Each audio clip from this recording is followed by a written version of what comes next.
banka je za svoje klijente pripremila posebnu pogodnost prilikom apliciranja za nenamjenske kredite, realizaciju kredita bez naknade za obradu.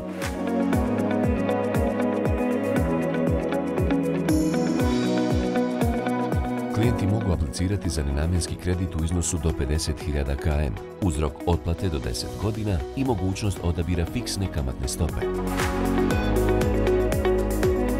Ponuda vrijedi do 20. juna tekuće godine.